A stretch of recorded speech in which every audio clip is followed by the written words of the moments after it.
Olá para você que acompanha a nossa programação multiplataforma. Hoje é dia de debate, é dia de discutir ideias. Estamos começando mais uma edição do nosso Câmara em Pauta. Hoje falando sobre desmilitarização da polícia. É um tema que pouco se discute e é um tema bastante polêmico e a gente vai debater este tema com a ajuda aqui de dois grandes especialistas. Eu recebo hoje no Câmara em Pauta o Coronel Elias Miller da Silva, que é presidente do Conselho Deliberativo da Associação Defenda a PM. Coronel, muito obrigado por ter atendido o nosso convite. Seja bem-vindo ao Câmara em Pauta.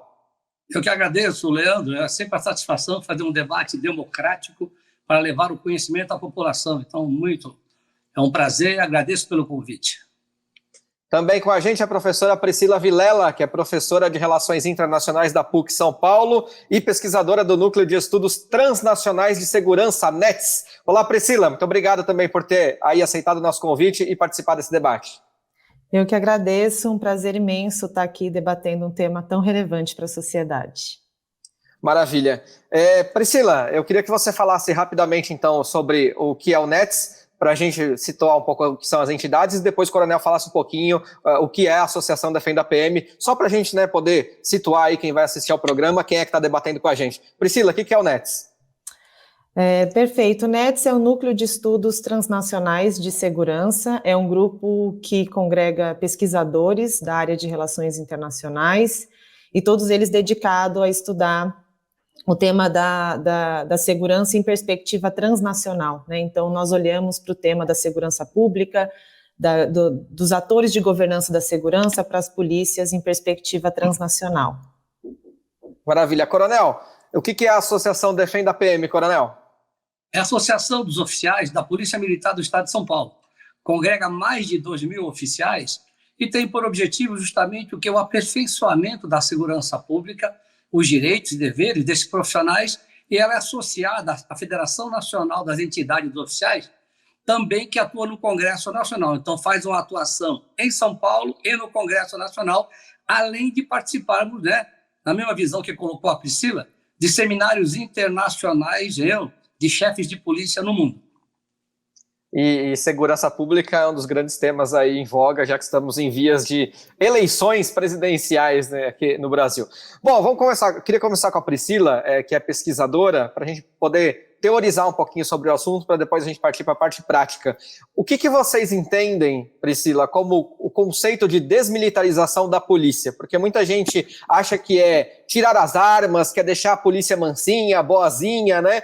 Quando se fala sobre isso, o grande público às vezes tem essa perspectiva, essa noção, e aí não se aprofunda, a gente acaba não passando as informações corretas. Do ponto de vista da sua pesquisa, o que é exatamente o conceito de desmilitarização da polícia? Obrigada pela pergunta. Eu acho que antes da gente falar de desmilitarização, acho que precisa ficar claro que, portanto, é militarização, né? O que passou a ser definido como militarização diz respeito a uma certa deturpação das funções que deveriam ser atribuídas às instituições de segurança pública. Isso tem sido debatido internacionalmente, né, e se manifesta de diferentes formas, incluindo o recorrente emprego, né, das Forças Armadas em operações urbanas junto com a polícia, assim como a incorporação pelas próprias instituições policiais de paradigmas, de métodos, de modos de organização ou uso de equipamentos e armamentos que deveriam ser reservados às Forças Armadas, né? Então, quando a gente vai para essa discussão especificamente no Brasil, né, a gente rapidamente se remete, né, à polícia militar, né, que leva no seu próprio nome esse nome da militarização. E a origem dessa estrutura, né, ela remonta às origens da própria polícia, mas mais especificamente algumas heranças que ela manteve da ditadura militar, né, que apesar da Constituição Democrática de 88, toda a estrutura das polícias e de todo o paradigma de segurança pública não foram alterados, né, não houve nenhum tipo de quebra de paradigma relevante. E alguns dos aspectos relevantes para a gente pensar desmilitarização, portanto, né, respondendo à sua pergunta, primeiro é repensar o formato das polícias, né, a organização interna, o regime disciplinar que se estrutura à luz do próprio Exército, a própria submissão ao Exército, né, organização interna, regime disciplinar militarizado, compõe as polícias desde as suas origens, e mais do que isso, as polícias militares são forças auxiliares, reservas do Exército, estão submetidas e vinculadas, né, ao próprio Exército. Outro aspecto importante da desmilitarização, ela diz respeito a uma dimensão, duas dimensões, né? Uma dimensão de paradigma de segurança pública, que é pensar a segurança pública a partir de lentes propriamente pensadas para a guerra, ou que estruturam o pensamento das Forças Armadas, o próprio modo de ação das Forças Armadas.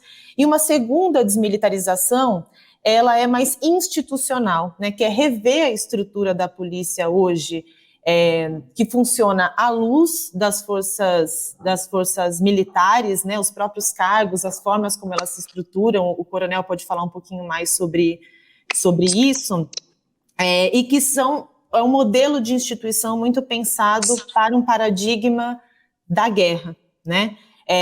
E a própria estrutura de carreiras da Polícia Militar, a gente pode aprofundar um pouquinho depois disso, que tem prejudicado os próprios policiais. Muitos policiais têm demonstrado descontentamento com relação a isso. É importante que haja mudança. Então, para concluir, né, existem mudanças concretas hoje sendo debatidas junto às polícias também. Uma organização que tem feito isso é o Fórum de Segurança Pública, que tem pensado reformulação das carreiras policiais, eventualmente unificação das polícias, não mais divididas entre polícia militar e polícia civil, e o próprio carreira única dentro das polícias e sua desvinculação às Forças Armadas, né? Então, esses são alguns dos aspectos importantes da desmilitarização das polícias, né? Não é que elas abram mão do uso de armamentos, não é que elas deixem de existir, mas que elas repensem o seu paradigma e a sua própria organização.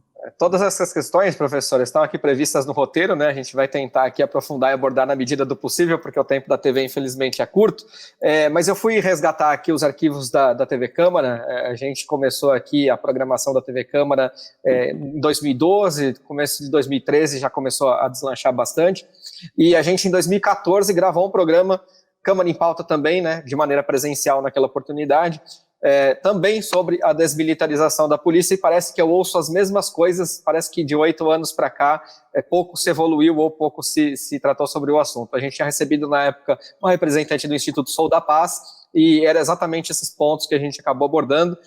Então eu vejo pouca evolução ou pouca mudança no tema, mas eu quero ouvir do coronel, se vocês debatem esses assuntos, esse assunto especificamente, coronel, entre vocês, e de repente pode aí pincelar um pouquinho nesses pontos que a Priscila tratou, porque daqui a pouco a gente vai aprofundar melhor essas causas, falar de carreira, falar de unificação, falar de armas e desarmamento, da própria população também, como vê hoje a polícia, né, a atuação da polícia. Coronel, vocês debatem essa desmilitarização entre vocês?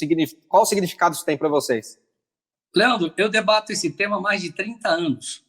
Debato no Congresso Nacional, em audiências, né, e como esse debate aqui, eu debato nas universidades, porque além da minha formação em segurança pública, eu sou pedagogo e bacharel em Direito. Então, ou seja, eu vi a Priscila falando, e por isso que é importante a gente debater, porque, vamos analisar, Leandro, é que nem um antropólogo. Um antropólogo, a hora dele fazer a sua tese, a sua construção, e eu tenho uma amiga minha, né, que foi doutoranda aqui na universidade, em Brasília, ela vai lá na tribo e, sem interferir, mas ela vai olhar os valores, a vivência, a convivência, os costumes. E ela narrando para mim, né, quando ela via que nascia uma criança defeituosa, eles jogavam no rio. Então, humanamente falando, aquilo chocava ela. Mas ela teve que, como observadora, como antropóloga. Então, o que acontece ao longo desses mais de 40 anos, Leandro, desde, né, se nós pegarmos desde aí de 69, se você vier aí num caminhar, nós tivemos nas academias, eu também sou professor universitário, tivemos nas academias plantada uma ideologia que foi dominante, tendo em vista que no meio acadêmico a chamada esquerda, e eu falo como acadêmico, porque eu debato isso também nas academias, a chamada esquerda coloca uma determinada premissa e ela sai fazendo e reproduzindo isso sem conhecer a realidade do Brasil e sem conhecer profundamente o debate. Isso que a Priscila acabou de falar aqui, eu debato amplamente no Congresso Nacional, e eu fui debater outro dia lá na Universidade Federal de Goiás. Eu fui na Federal de Goiás debater com alunos que estavam fazendo o quê? O mestrado. O mestrado, e a primeira pergunta que eu fiz para ele foi isso, uma sala com 50 alunos. Primeira pergunta, eu falei para ele, o que é desmilitarização? Então, Leandro, foi a tua colocação. Falei, o que é desmilitarizar? E eu fui ao quadro, falei, à medida que vocês forem falando, eu vou anotando aqui. Porque eu estou aqui na elite do pensamento acadêmico, um mestrando, né, da Universidade Federal. Falei, então me diga o que é desmilitarizar. Engasgaram, né? Engasgaram porque as pessoas reproduzem um jargão e não sabem me dizer, por exemplo, que eu fiz o debate.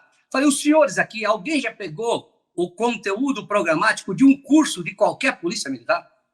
Que se eu quero debater formação, Leandro, eu tenho que saber o seguinte, qual é o conteúdo programático para eu dizer assim, olha, o militar é formado para matar. Esse jargão pega. E muitos alunos nossos de faculdade vão reproduzindo isso, porque ele confia no professor. Então, olha, o militar é formado para matar. Isso é uma aberração. Mas como a gente dá o desconto pela falta de conhecimento, e os debates têm que ser para trazer o conhecimento. As pessoas não sabem, por exemplo, qual é o conteúdo programático de uma formação de oficial em São Paulo? Qual é o conteúdo programático para formar um sargento? Para formar um soldado? Você vai verificar, Leandro, que não tem nada a ver com tudo que é falado. Eu vou te dar um dado, e como pedagogo também que eu sou, 5% das matérias de formação das polícias militares é que são matérias militares. 5% de conteúdo programático. Aí a pessoa fala assim, olha, mas nada evoluiu, nada mudou. Então, para que eu possa fazer uma manifestação dessa, eu tenho que vir com dados. E aí eu fico feliz, né, conversando com a Priscila, porque ela é pesquisadora.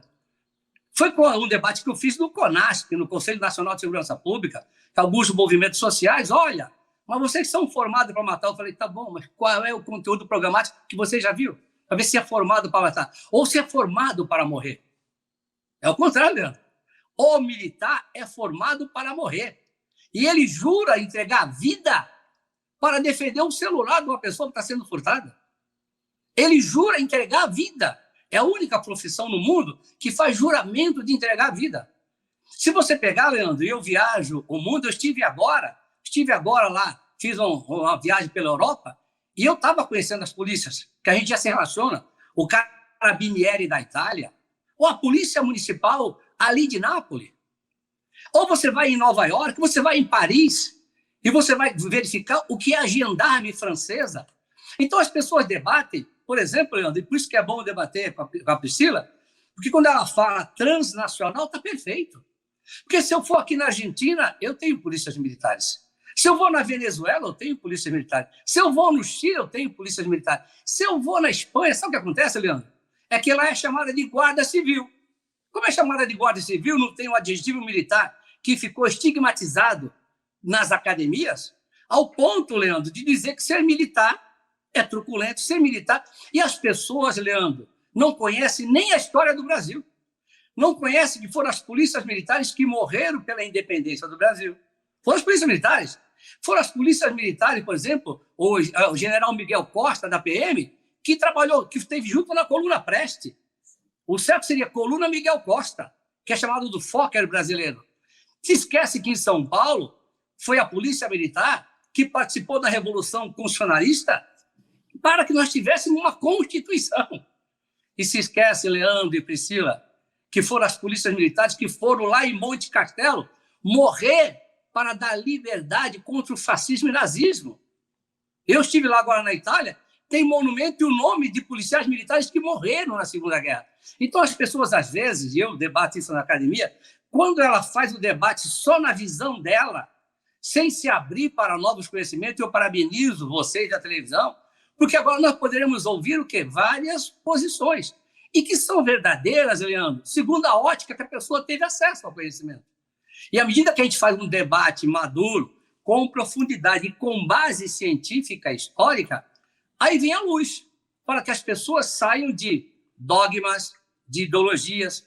Você pega, por exemplo, o país da liberdade, que todos nós cultuamos, é a França. E a gendarme francesa, tentaram desmilitarizar a gendarme francesa.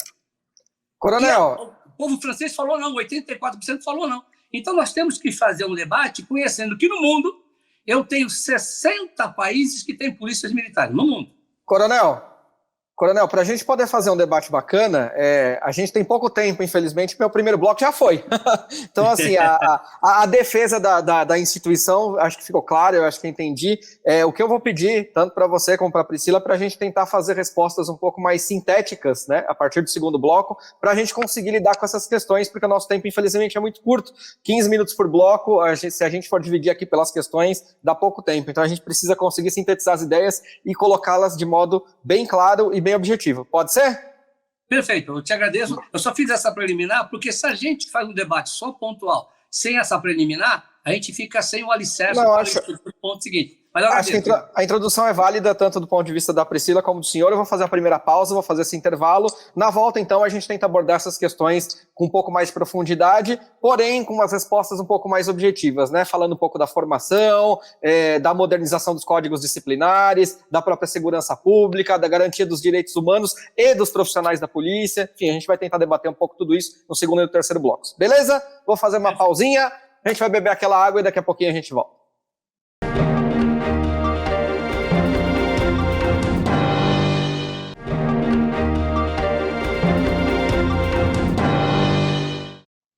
Câmara em Pauta de volta, hoje falando então sobre desmilitarização da polícia, recebendo aqui o Coronel Elias Miller da Silva, que é presidente do Conselho Deliberativo da Associação Defenda PM, e a professora Priscila Vilela, professora de Relações Internacionais da PUC São Paulo e pesquisadora do Núcleo de Estudos Transnacionais de Segurança, NETS. Priscila, antes da gente ir para o intervalo, o Coronel falava sobre formação, conteúdo programático. Para a gente tentar aprofundar o conceito agora de desmilitarização da polícia, que é talvez tirar a hierarquia militar ou a maneira militar de se formar os policiais, eu acho que era isso que você estava se referindo. Queria que você falasse um pouco daqueles conceitos que você mesmo abordou no primeiro bloco, com relação à formação, à revisão e modernização dos códigos disciplinares da própria polícia, a ação do controle externo do Ministério Público, que talvez possa servir para balizar isso. Queria a sua visão agora sobre esses pontos que a gente tinha elencado aqui no primeiro bloco.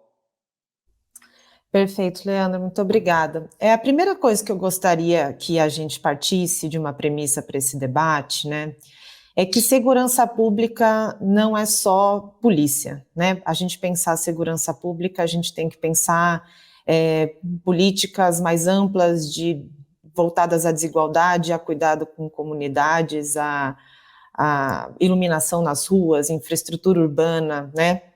Mas quando a gente fala das polícias especificamente, eu acho que um dado importante da gente ter em mente é que as polícias brasileiras estão entre as polícias mais letais da América Latina, né? E as mortes em decorrência de ações policiais, né, elas chegam a 12% de todas as mortes violentas intencionais no país, né? Isso são dados produzidos pelo Anuário Brasileiro de Segurança Pública. E nós temos uma das polícias que mais mata, mas nós também temos algumas das polícias, as polícias que mais morrem, né? E isso eu não estou falando apenas da polícia militar, isso inclui também polícia civil, que cada vez mais tem se envolvido em ações violentas, a Polícia Federal Rodoviária também, né? Então a gente não está falando só da polícia militar. Então elas são as polícias que mais matam, mas também são as polícias que mais morrem.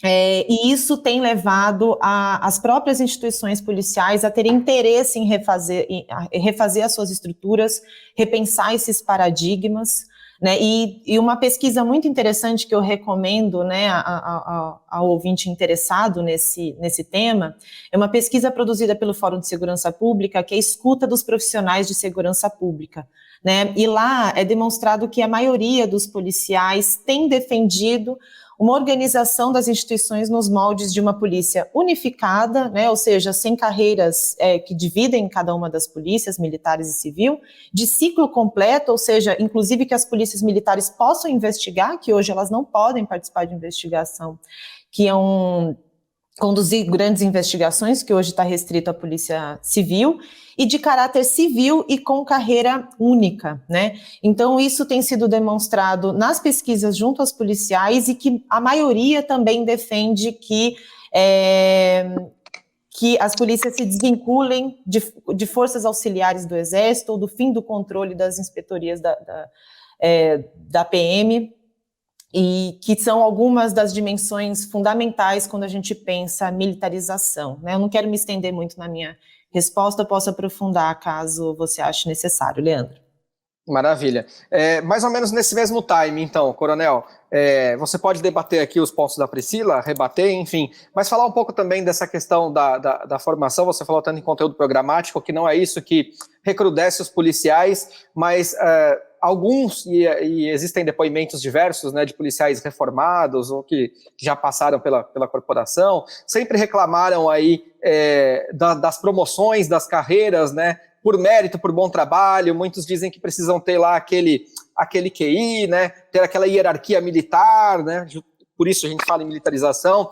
Eles não podem se manifestar politicamente, né, então eles acabam, isso tudo faz com que o policial acabe também se recrudescendo, né, além dos salários de repente também não seriam os melhores, enfim, dos equipamentos. Eu queria que o senhor falasse um pouco dessa formação no sentido prático, não apenas no teórico, para a gente debater um pouquinho isso que a Priscila colocou. Perfeito, Leandro. A colocação da Priscila está na mesma linha. Nós temos que entender o seguinte aspecto. Quando eu me formei, em 1976, a formação era outra. Era uma formação totalmente ibérica. Mas, ao longo do tempo, e depois eu também fui professor nas academias de polícia, eu formei de soldado a coronel, você verifica que o nosso conteúdo programático é todo voltado para a cidadania. Direito Constitucional, eu fui titular dessa cadeira na Academia do Barro Branco, em São Paulo. Direito Constitucional, eu sou professor de Direitos Humanos. Então, ou seja, nós verificarmos o conteúdo programático para qual ele é formado, hoje em dia, de soldado a coronel no Brasil, o conteúdo programático é para atividade de defesa dos direitos fundamentais. Tanto é verdade que a Academia em São Paulo, o oficial que se forma, depois ele tem convênio com a universidade, ele faz 1 ano e se forma em Direito. Veja, todo o conteúdo que o oficial tem voltado para o campo do direito, por quê? Porque ele é o gestor da garantia dos direitos da instituição voltado para a sociedade. Então, essa é a realidade. Mas existe um cenário, e a Priscila abordou bem, ou seja, por que o Brasil é o país que está em guerra? De fato, os fatores são múltiplos que levam à violência. Você pega, por exemplo, o Rio Grande do Sul, que tem mais armas, tem menos morte com arma do que o Ceará, do que o Amazonas. Então, é muito mais profunda a questão da violência, que eu tenho países extremamente pobres que não têm a violência que não tem no Brasil. Por exemplo, a Índia não tem a violência que tem no Brasil. Então, é um fator multicultural. Você vai, por exemplo, ao Rio de Janeiro, e eu fiz curso no Rio de Janeiro em 87, todos os militares policiais que estavam lá falaram: não quero ficar aqui nessa cidade. Porque existe uma cultura de violência, com todo respeito ao nosso povo carioca, existe uma cultura de violência que perpassa a polícia. O Tribunal de Contas foram presos todos os conselheiros, os últimos governadores foram todos presos. Então existe a cultural. Agora vem um detalhe: quando o Brasil entrou com a chamada esquerda no poder, o Brasil entrou numa onda de mortes. Até o governo Dilma, eram 62 mil mortes registradas pelo relatório do Fórum Brasileiro. 62 mil mortes. Entrou o atual governo, nós caímos para 40 mil. 20 mil mortes, 20 mil vidas foram, sabe? Ou seja, foram preservadas. E ninguém fala isso. É a menor letalidade policial dos últimos 20 anos. É a menor, e que é alta ainda. Agora, o Brasil é onde o policial mais morre, como bem falou a Priscila. Então, nós estamos num estado de guerra. Aí eu tenho que fazer uma análise profunda sobre isso e os fatores que levam à violência. Aí vem a chamada prevenção primária, que a Priscila abordou, que é eliminação, rua. Vem o que? Emprego. Quando você tem o pleno emprego, a pessoa consegue ser inserida. Quando você tem uma educação plena, a pessoa é inserida e instrumentalizada para a plena cidadania. Então, são outros fatores. Por isso, em debate só a polícia, de fato, a gente foge do tema. Era isso que eu ia dizer, Coronel. Então, independentemente de direita, esquerda, de quem esteja governando, a estrutura da violência, que gera violência na sociedade, desigualdade social, abismo social, racismo, intolerância religiosa, homofobia, etc, etc, etc. Essas coisas, no seu ponto de vista, também precisam ser revistas do ponto de vista governamental, né, Coronel? Exatamente, Leandro. Eu sou de família pobre, criado em Santos, na favela. Eu vi amigos meus de infância que foram para o crime. E por que meus 15 irmãos, ninguém foi para o crime? Eu criado no meio que levava a isso. Eu debati isso na CPI do extermínio do jovem negro e pobre da Câmara dos Deputados. Então, por isso que, ou seja, existe uma ausência de Estado, e diante da ausência do Estado, que não faz a sua parte básica, eu debati isso no Supremo Tribunal Federal, com o ministro Fachin, eu falei para ele, ministro, a corrupção mata mais do que o crime organizado e violência policial. E o senhor tem 500 processos aqui de políticos corruptos e o senhor não julga. Tudo prescreve. Aí que está o âmago da violência.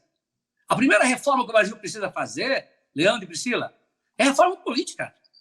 Os partidos políticos têm dono. Ou é uma pessoa, uma oligarquia. Aqui está a raiz. A grande reforma do Brasil é a reforma política. Porque daí você vai ter deputados, senadores, governadores e presidente que vai ter um vínculo com o povo, um compromisso com o povo. Hoje o vínculo dele é dependência com o dono do partido. Essa é a grande reforma que o Brasil precisa. Porque vai pegar o quê? Essa base que você falou, Leandro. Aqui está. Eu sou educador, minha vida inteira. Se você não atuar na educação, a Coreia do Sul é o que é, porque o dinheiro que chegou lá foi o que chegou aqui no Brasil e lá foi colocado na educação. E aqui foi para ponte, foi para construir Brasília, aí só Deus. Priscila, você acha que dentro desse quadro que a gente traçou aqui, que envolve também a sociedade, né, os governos, a sociedade, todos nós, né, na verdade, fazemos parte da sociedade, dá para a gente pensar em um treinamento, depois eu vou ouvir até o Coronel sobre a questão de como é o treinamento da polícia hoje, mas um treinamento um pouco mais eficiente e talvez a inserção aos poucos da polícia comunitária nessas sociedades que são muito violentas ainda. Será que isso ajudaria ou atrapalharia ou seria muito pior, né? Falando para além aí do governo, além da polícia. Eu acho que a forma como você concluiu, né, para além da polícia e para além do governo, eu acho que antes de tudo a gente tem que propor uma mudança de paradigma da segurança pública, da função da polícia, e da relação do Estado com a sociedade, que é uma relação extremamente violenta, né, e materializada por esses dados de violência policial que estampam os nossos jornais diariamente, né? Na sua visão hoje, Priscila, só para ficar claro, a polícia, na sua visão, tá? A polícia hoje, ela defende o interesse do Estado ou ela garante a segurança do cidadão? Na sua visão. A polícia é uma instituição do Estado que trabalha para a realização da segurança do Estado, né? E essa atuação tem se distanciado muito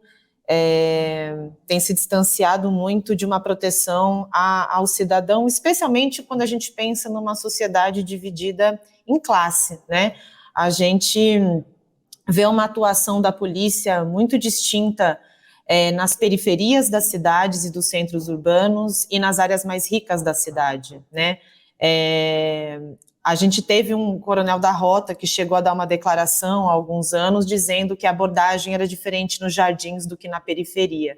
Eu acho que isso traduz muito bem como a violência policial se expressa, né, nas nossas cidades.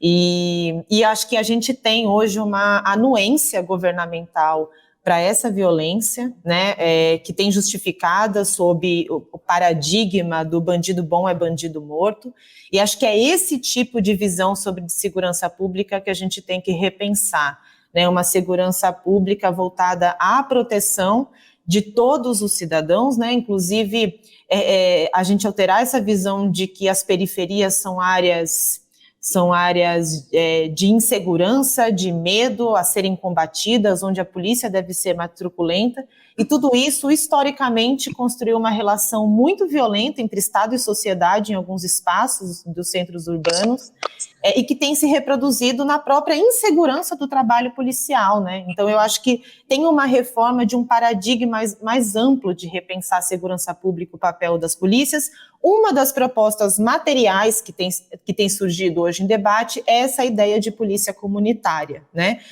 Que é uma tentativa de repensar o papel da polícia nesses espaços, mas ela tem que ser acompanhada de uma mudança mais ampla, tanto de paradigma cultural do que é a segurança pública e do que é a polícia, e também da própria estrutura das polícias, eventualmente, como a gente já debateu. Coronel, uma palavrinha, eu tenho 2 minutos só para encerrar o bloco, vou pedir para o senhor ser curtinho, caso não dê para concluir o raciocínio nesse bloco, eu faço a pausa e a gente retoma. Tá bom, Coronel? Eu queria que o senhor falasse um pouco justamente do treinamento, porque o senhor falou tanto em cidadania, e aí a gente tem a visão da Priscila de que há uma truculência, principalmente nas áreas periféricas, às vezes contra os negros também muito maior, né? Vídeo caso do Floyd nos Estados Unidos, coisas que a gente debateu e a mídia ficou bastante recheada dessas notícias, a mulher lá pisoteada no pescoço, que era negra, pobre também, me perdoe que eu não vou lembrar o nome dela agora, mas enfim, são casos de conhecimento público. Queria que o senhor falasse um pouco do treinamento, então, da polícia, se o senhor vê essa distinção dessa atuação aí, nesse minutinho que falta para a gente fechar o bloco. Leandro, se não dá para concluir o raciocínio, na volta a gente continua. Eu te falo categoricamente, nenhum policial no Brasil é formado para discriminar, que eu sou formador, desde 1982 que eu formo. Nenhum policial no Brasil é formado para discriminar, é formado para matar, ele é formado para a defesa dos direitos. E nesse aspecto, o que acontece muitas vezes é que depois você joga o homem para trabalhar, sem estrutura, sem nada, e num ambiente que é dominado pelo crime. Não é discriminação. Eu nasci em favela, eu nasci no Mangue, em Santos. Eu via o bandido correr para dentro da minha casa correndo da polícia. E ficava atrás do sofá em casa. Então, ou seja, eu vivi essa realidade, ou seja, de filho de nordestino migrante pobre. Meu pai é negro. Então, ou seja, eu vivi e conheço essa realidade, nascido nesse meio, 15 irmãos, e a minha vida de 40 anos na Polícia Militar, eu atuei na formação, eu atuei na Zona Leste, atuei. Então, eu conheço essa realidade. Mas o que existe, fechando por causa do tempo, é que o crime, ele fica onde o Estado está ausente. Ele domina as periferias, ele domina a favela, porque ali ele tem um ambiente para ocupar o espaço que o Estado não está. Então, aí nós podemos dissecar isso de forma conhecendo esta realidade. Para ser curtinho, só para a gente suscitar o debate para o próximo bloco, o senhor acha que se o Estado agisse nesses locais, né, desse, sei lá, uma distribuição de renda melhor, enfim, tudo aquilo que a gente pensa, mais educação, melhor saúde, enfim, pública, né, principalmente, a polícia não precisaria agir com truculência? Só sim ou não, eu vou fechar o bloco, na volta a gente Exatamente, aprofunda. Você pegou, Leandro, o âmago da questão. Se o Estado estiver presente, a polícia será comunitária e não polícia que venha com a reação e repressão. Maravilha, a gente está debatendo um pouco daquele biscoito, né? Aquele biscoito vende porque é mais fresquinho ou é fresquinho porque ele vende mais? Porque é um pouco meio que a ordem das coisas, é Estado, é polícia, Estado. Vou fazer uma pausa, a gente vai beber mais uma água, na volta a gente continua esse debate. Até já.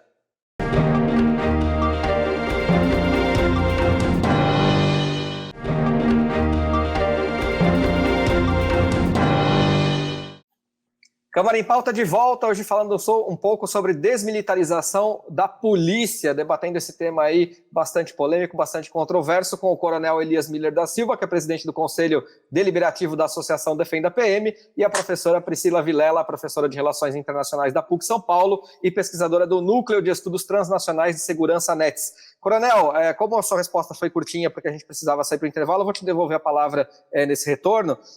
Falando um pouquinho, eu queria que o senhor falasse um pouquinho desse conceito de polícia comunitária que o senhor chegou a abordar, né, no bloco anterior, e falasse um pouquinho do treinamento, como é o treinamento hoje da polícia. Perfeito, Leandro.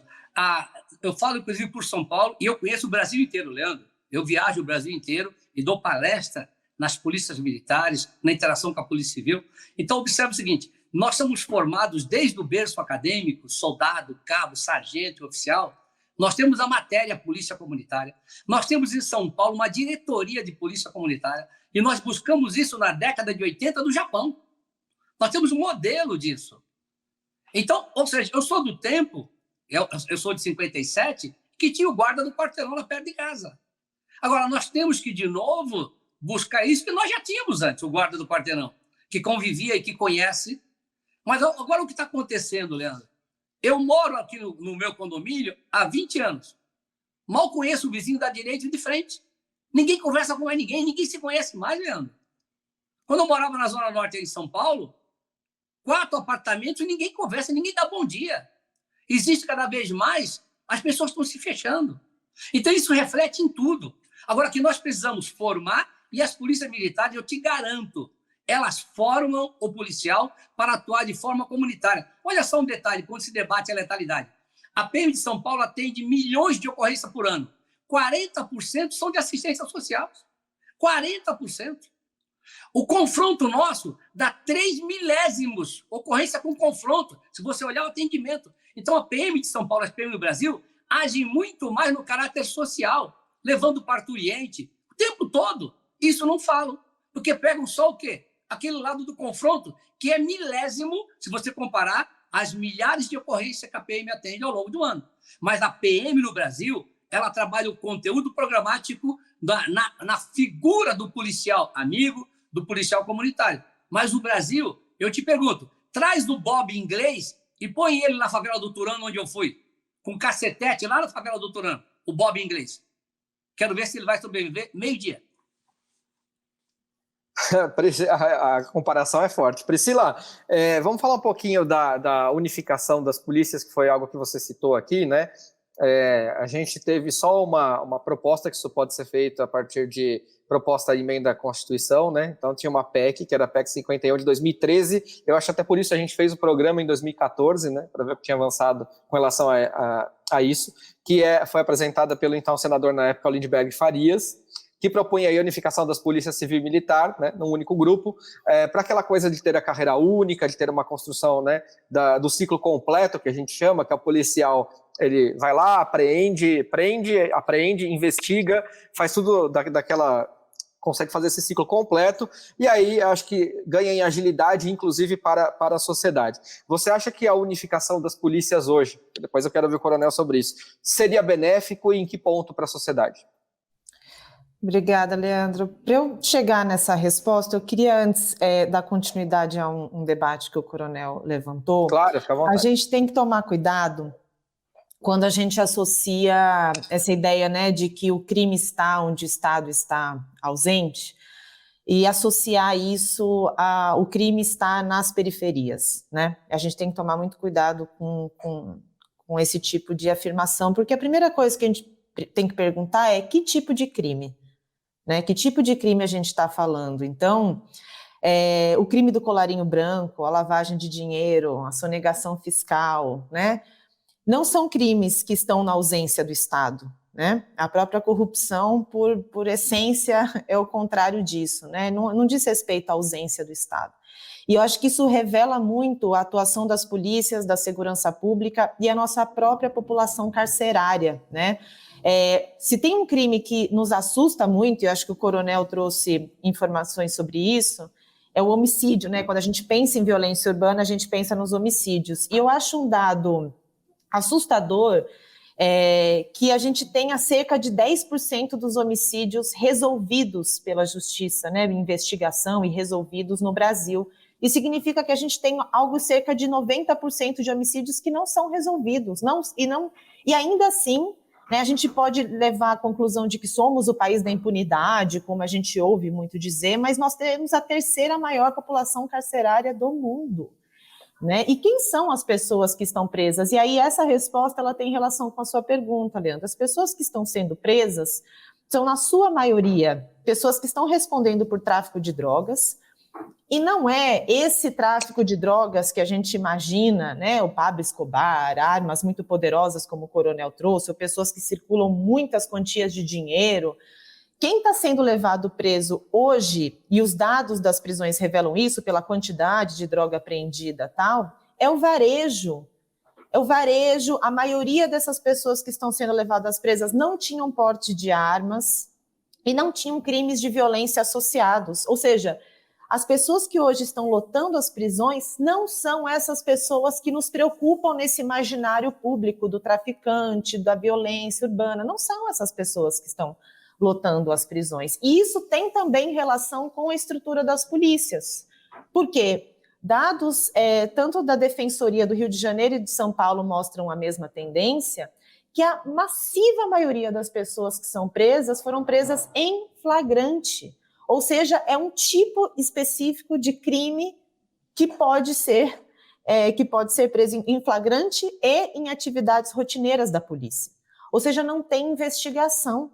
E porque a polícia militar não pode conduzir grandes investigações. Ou seja, quem que a polícia militar consegue pegar? O varejo da rua. E essas pessoas estão lotando as prisões, enquanto, de fato, os comandantes do tráfico de drogas ou pessoas, né, que estão envolvidas em crimes como o coronel trouxe, né, crimes que realmente causam muito dano à sociedade, né, crimes de colarinho branco, corrupção, lavagem de dinheiro, etc., não são essas pessoas o alvo da segurança pública. E isso reforça o nosso imaginário muito perigoso de que o perigo está nas periferias, é onde está o varejo, pessoas descartáveis, são trabalhadores da ponta do tráfico de drogas, né? Então, repensar as polícias é também pensar a forma como a segurança pública é conduzida, e isso inclui essa ideia de ciclo único, né?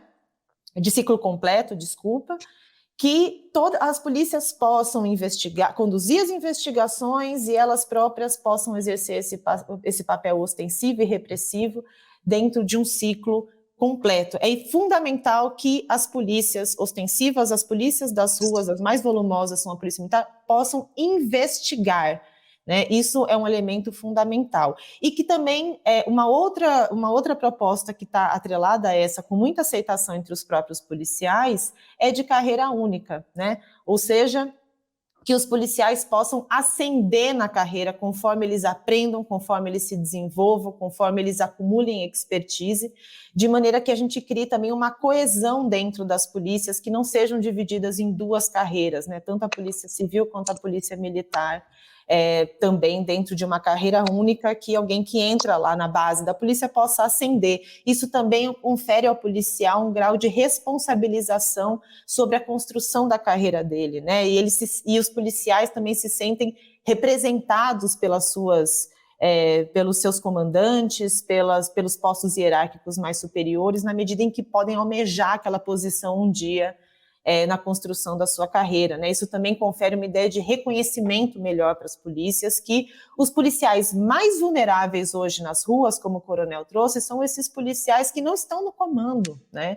São esses policiais muito mal remunerados, com um treinamento muito deficitário, e que não tem capacidade de crescimento dentro das suas próprias corporações, né? Então, para eu não me estender muito, acho que são esses dois aspectos, né? A carreira única e o ciclo completo são fundamentais para que esses efeitos que eu apontei sejam reduzidos. Eu quero ouvir o coronel sobre o que ele pensa da unificação das polícias e a questão do acesso à carreira, né?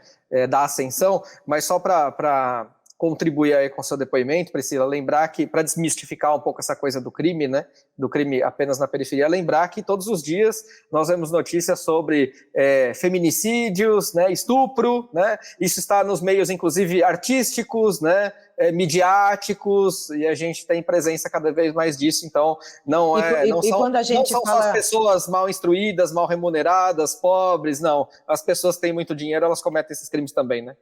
E quando a gente fala de segurança pública e de violência urbana, no nosso imaginário não são esses crimes que você citou, né, que vem na nossa cabeça. Então é importante também a gente rever esse imaginário.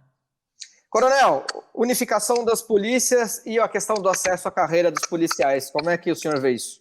Bom, Leandro e Priscila, eu debato isso porque o meu histórico é de pessoa que veio, imigrante nordestino e italiano, os dois escravizados na história do Brasil. Que minha mãe é de italiana migrante, escravo em São Paulo, nas fazendas, e meu pai é negro. Então, ou seja, eu conheço essa realidade.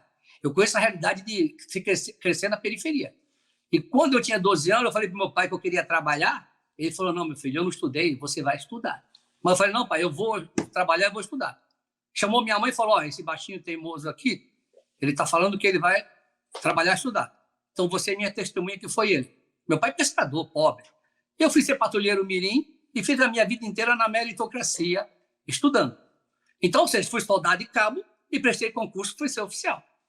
O que acontece também, Priscila, muitas praças, e eu fui praça, soldado de cabo, 4 anos, fica com o discurso da carreira única, que ele acha que ele vai entrar soldado, encostar a barriga, ir para o bico dele, tomar cerveja e sair coronel.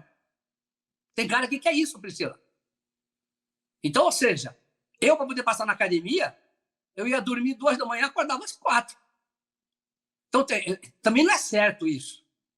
Mas a pessoa, no mundo, e eu te falo porque eu conheço a realidade do mundo, você tem concurso que ele vem direto ou contratação direta em cargo na polícia, você tem aquele que faz a carreira desde o policial lá na ponta. Você tem o modelo alemão, você tem o modelo francês, você tem. Agora, o que se fala muito, se unificasse polícia em São Paulo, 100 mil PMs mais 40 mil policiais civis, 140 mil, para mim seria a melhor coisa do mundo. Como coronel, que ia estar no topo. Agora eu pergunto, e para a sociedade? Não imagina essa polícia com 140 mil e quiser fazer greve. Você deve ficar refém. Agora vamos para o mundo. O mundo ele tem múltiplas polícias. E a Priscila é uma entidade transnacional. O mundo tem múltiplas polícias. O que ele não tem é uma polícia trabalhando para outra polícia. Mas isso é um debate que no Congresso tem mais de 20 propostas de emenda constitucional. Não avança, porque no Congresso você tem representações múltiplas. E nós já fizemos hoje uma aliança com o doutor Rodolfo da ADEPOL, que nós estamos resolvendo isso parcialmente. Porque essa luta de unificar a polícia, a questão está no chamado ciclo de polícia, mas fazer o quê? No modelo francês, no modelo espanhol, no modelo português, que ele é por território ou por tipo de crimes. E nós já estamos fazendo isso, e São Paulo está atrasado, viu, Leandro? São Paulo está atrasado, que termo circunstanciado, crime até 2 anos, São Paulo, no Brasil inteiro, a polícia faz no local, e libera a pessoa no local, por exemplo, Priscila, um porte de entorpecente. São Paulo tem que ir para a delegacia e ficar 10 horas para fazer um porte de entorpecente. Em Santa Catarina, Rondônia e Distrito Federal, faz em 5 minutos e libera a pessoa, inclusive o usuário, libera no local. São Paulo está atrasado. Então, isso já é um ciclo de polícia parcial nos crimes de menor potencial ofensivo, que são 70% dos crimes que a PM é acionada. Então, nós temos que ir por etapa, Leandro e Priscila. Primeiro, fazendo o quê? Termo circunstanciado. E aí eu vou liberar a Polícia Civil para atuar nos grandes delitos, inclusive nos crimes do colarinho branco. Aquilo que eu testemunhei para vocês, que eu falei para o Fachin, que ele é relator também de inúmeros processos de corrupção, e não põe na pauta, Leandro. A corrupção mata mais do que o bandido lá na periferia ou na área urbana, que queira. A corrupção mata mais. Se nós não resolvermos a questão da corrupção nesse país, nós vamos ficar enxugando gelo. Eu acho bacana que pelo menos os pontos de vista, em alguns momentos, eles se coadunam, né? Em outros momentos são divergentes, mas isso faz parte de um debate. E, infelizmente, o nosso tempo está esgotado. A gente chegou aqui ao final, eu vou dar aí, então, 1 minutinho ou 30 segundos para cada um, para poder fazer as considerações finais, agradecer muito por esse debate, acho que foi muito rico, pena que ele é muito curto para o tamanho do assunto, para o tamanho da importância, mas infelizmente é o tempo da TV, quem sabe a gente possa aqui retornar numa próxima oportunidade. Priscila, muito obrigado por ter atendido ao nosso convite, viu? Muito obrigada, Leandro, pelo rico debate que você propôs. Acho fundamental que a sociedade se informe sobre o tema e o que eu gostaria de reforçar como uma ideia para a gente pensar é que segurança pública não é só sobre polícia, né? Ou seja, aumentar a prisão, aumentar letalidade policial, violência policial, não é a única forma e nem é a mais adequada forma de se pensar segurança pública. Obrigada pelo espaço, Leandro. Obrigado, muito obrigado, coronel, também por ter atendido ao nosso convite. Espero que nenhum policial entre e fique encostado não até virar coronel, viu? Como o senhor não chegou a coronel à toa. Muito obrigado pela participação, obrigado por ter falado aqui com a gente. Muito obrigado, Leandro, muito obrigado, Priscila, pelo debate republicano e democrático, por esse espaço, e sempre que for possível, para nós debatermos, tendo as várias interfaces, isso que é fundamental. A visão acadêmica, a visão de quem viveu a polícia internamente e também debate no campo acadêmico. Então, agradeço a você, e a todos e a sua equipe aí, né, que atua na retaguarda, inclusive, para a gente poder fazer esse debate republicano. Muito obrigado.